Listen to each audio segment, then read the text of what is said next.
রাজপরিবারের শৃঙ্খল থেকে মুক্তির জন্য দীর্ঘদিন ধরে সংগ্রাম করে আসছিলেন ব্রিটিশ রাজপরিবারের ছোট ছেলে প্রিন্স হ্যারি। এবার সেই সংগ্রাম শেষ করে পুনরায় পরিবারে ফিরে যাওয়ার ইচ্ছা প্রকাশ করেছেন তিনি। শুক্রবার 2 মে বিবিসি নিউজকে দেওয়া এক আবেগপ্রবণ সাক্ষাৎকারে তিনি এসব জানান। হ্যারি বলেন, লড়াই করতে চাই না, আমি পরিবারের কাছে ফিরে যেতে চাই। প্রিন্স হ্যারি বলেছেন, নিরাপত্তা সংক্রান্ত সমস্যার কারণে আমার বাবা এখন আমার সঙ্গে কথা বলবেন না, কিন্তু আমি আর এই যুদ্ধ চালিয়ে যেতে চাই না। তার বাবা রাজা চার্লসের ক্যান্সার ধরা পড়ার পর হ্যারি বেশ উদ্বিগ্ন। তিনি বলেন, আমার বাবা কতদিন বাঁচবেন আমি জানি না, কিন্তু আমি চাই আমার পরিবারের শান্তি ফিরে আসুক। 2019 সালে রাজপরিবারের দায়িত্ব ছেড়ে স্ত্রী মেগান মার্কেল ও সন্তান আর্চিকে নিয়ে যুক্তরাষ্ট্রে চলে যান প্রিন্স হ্যারি।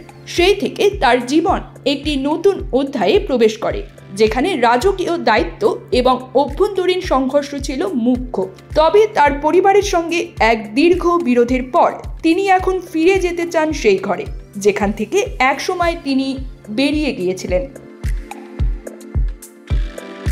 হ্যারি জানান, সম্প্রতি যুক্তরাজ্য সরকারের বিরুদ্ধে তার নিরাপত্তা সংক্রান্ত বিষয়ে একটি মামলা করেছিলেন।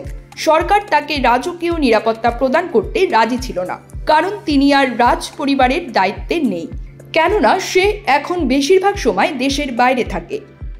প্রথমে হ্যারি মামলায় হারেন, পরে আপিল করার পরও আদালত তার অভিযোগ প্রত্যাখ্যান করে। হ্যারি আরও জানান, নিজের পরিবারের সঙ্গে বহু মতবিরোধের পর অনেক বিতর্ক ছিল, অনেক কথা ছিল, কিন্তু আমি এখন সেগুলো ক্ষমা করে দিয়েছি। আমি শুধু চাই আমার পরিবারের শান্তি ফিরে আসুক। তবে বর্তমান পরিস্থিতিতে স্ত্রী মেগান এবং সন্তানকে রাজপরিবারে ফিরিয়ে নেওয়া সম্ভব না, সে কথাও বলেছেন হ্যারি। নিরাপত্তা সংক্রান্ত মামলায় আদালত যে রায় দিয়েছে তার ফলে পরিবার সহ নিরাপদে যুক্তরাজ্যে ফেরা অসম্ভব হয়ে পড়েছে জানান তিনি। News desk, channel 16।